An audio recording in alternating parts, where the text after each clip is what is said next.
To start this tutorial, we'll begin with a quick introduction to SubD and the basic commands we'll use to create our model. First, let's go to the SubD tab, where we'll find a variety of tools. We'll start by creating a sphere. Click on the sphere command and use Grid Snap to place the center point. Then, by holding Shift, Ortho Mode activates, which helps us align the object easily. To change the display mode, simply go to the bottom of any viewport and choose a different mode. If you hold Shift while changing it, it will apply to all viewports at once. The first command we'll look at is Reflect. Select the model you want to apply it to, and in the command bar, choose the X-axis. You'll see guidelines and arrows appear. The arrow points to the editable side. In this case, we want to edit the upper half, so we click Flip and press Enter to accept. You'll notice the lower half of the sphere becomes darker. This means that any edits we make to the lighter area will be mirrored in the darker area. If we move a point, we can see that the mirrored part updates exactly the same.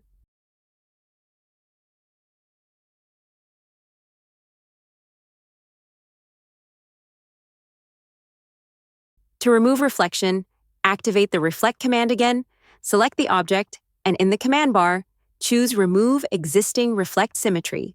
Another important tool is the Selection filter. We can select objects in different ways. When a filter is active, a panel appears where we can see the available options. In this case, we'll use the 4 filters in the ribbon: None, Vertex Selection, Face Selection, and Edge Selection. Also, if you double-click an edge, you can select a full loop. A quick way to duplicate an element is by holding Alt and moving it with the gumball. This will create a copy. You can assign objects to layers by selecting them and then clicking the color arrow in the Layers panel. Similarly, if you click the lock icon, you'll lock that layer to avoid editing it by mistake. When you have elements in different layers, right-clicking the layer color allows you to select all objects in that layer. You can also toggle visibility with the eye icon. Another useful trick is flattening surfaces using the gumball. Select the 4 faces and scale them vertically. You'll see how they flatten out. One of my most used commands when working with SubD is Soft Transform. Let's say we have an object with many faces. Normally, to create a smooth area, we'd have to move each face individually. But with Soft Transform, we can affect surrounding faces gradually based on the selection axis. With it enabled, we get much smoother, more organic surfaces. To disable it, click the command with nothing selected, and in the command bar, set Enable to No.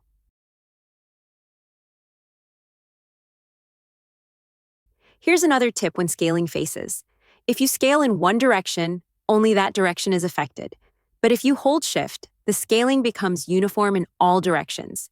If you're not using symmetry, keep this in mind to ensure both sides remain consistent. To add more detail to a shape, you can select an edge loop and use the Insert Edge command. This adds geometry for finer control. Right-clicking executes the last used command, which saves time when repeating actions.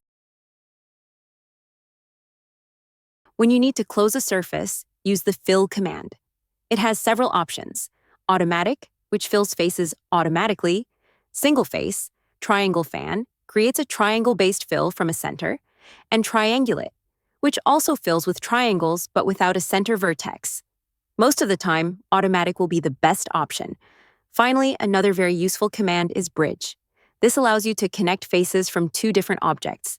Click the command, select the faces from one object, press Enter, then select the same number of faces on the second object and press Enter again. A panel will appear where you can adjust the number of sections. A good tip for working with SubD: less is more. The fewer polygons, the easier the modeling process. With this introduction, we're ready to begin the tutorial. To begin this tutorial, we'll start by dragging the reference image into the viewport of our project. We'll move it back along the Y-axis and we're ready to go. We'll begin from the front view. Head to the SubD tab and create our first sphere.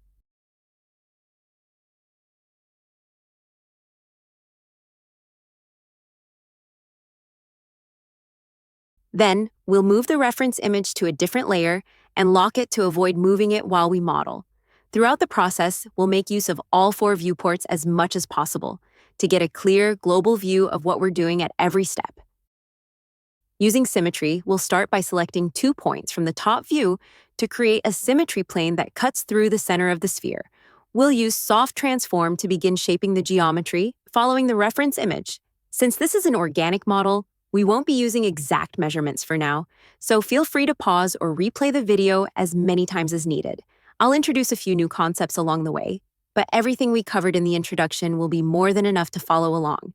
If you have any questions, feel free to leave a comment. We'll do our best to help you out.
And that's the end of the first part of the tutorial.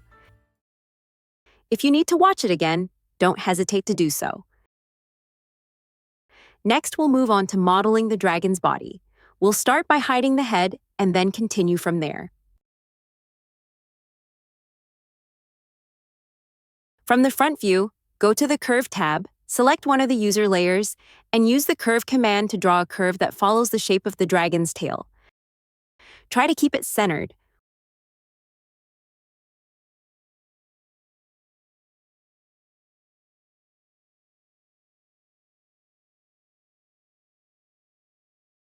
Once the curve is created, use the Rebuild command and set the number of control points to 20. Make sure it's SubD friendly. If the shape isn't quite right, you can adjust the control points manually.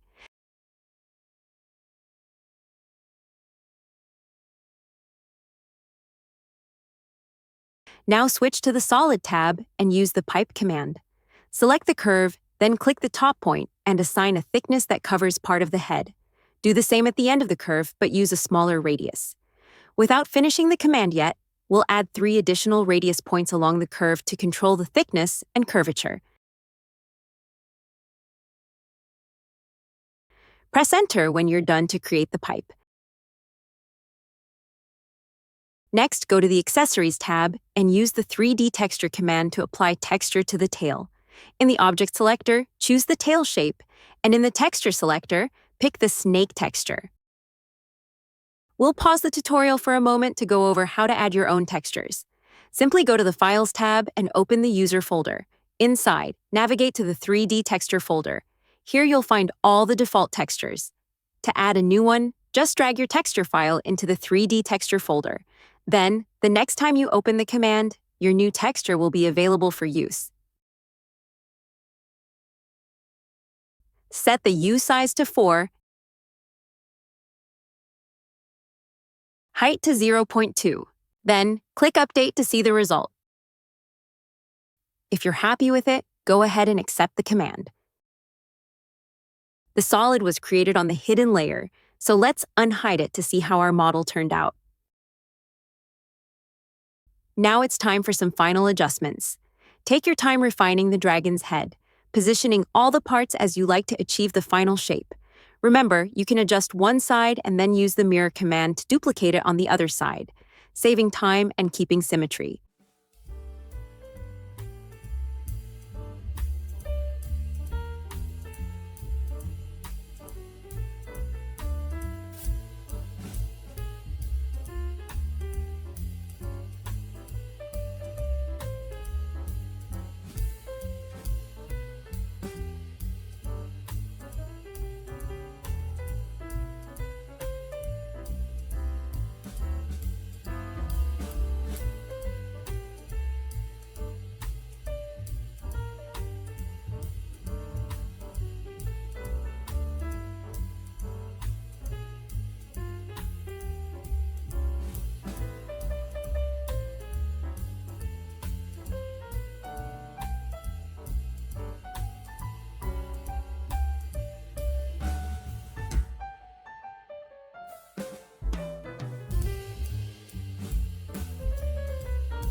We'll also reuse a few elements to design the tip of the tail.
Once the model is finalized, you can turn off the reflection on the head if needed.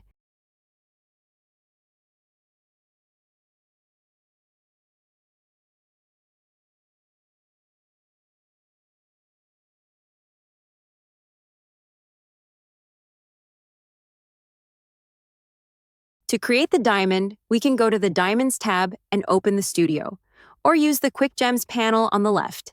For this model, we'll select the smallest size and adjust the diameter to fit the eye.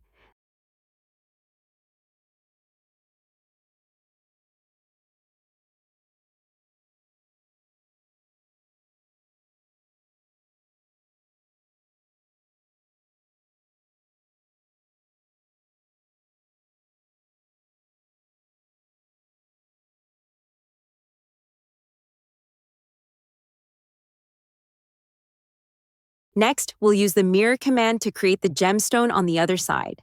Then, go to the Diamonds tab and use the Cutters command, applying it to both gems. We'll select the fourth preset and click OK.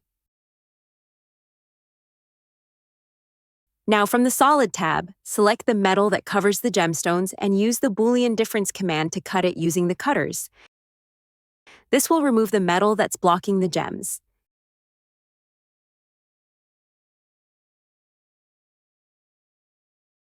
And just like that, the model is complete. Now let's set up the final render. Under the File tab, open the Render and Animation panel again and apply yellow gold sand to the metal. You can switch to rendered mode. For the gem, we'll use a ruby material. turn on ray tracing to see the final look. Add a dark floor as a base. For lighting, we'll use two shapes environments. Go to the Environments panel and remove the ones we're not using. To see which ones are active, look for the small icons on the right. Right-click on two shapes and choose Set as 360 Backdrop. Select it and adjust the rotation to make the background darker.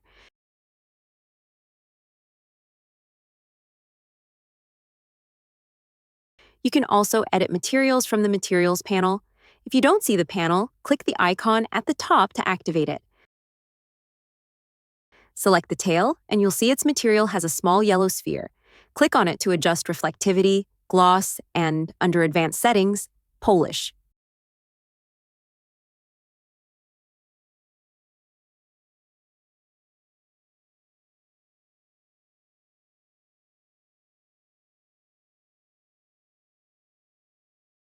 Once you're happy with the look, go back to the Rendering and Animation panel.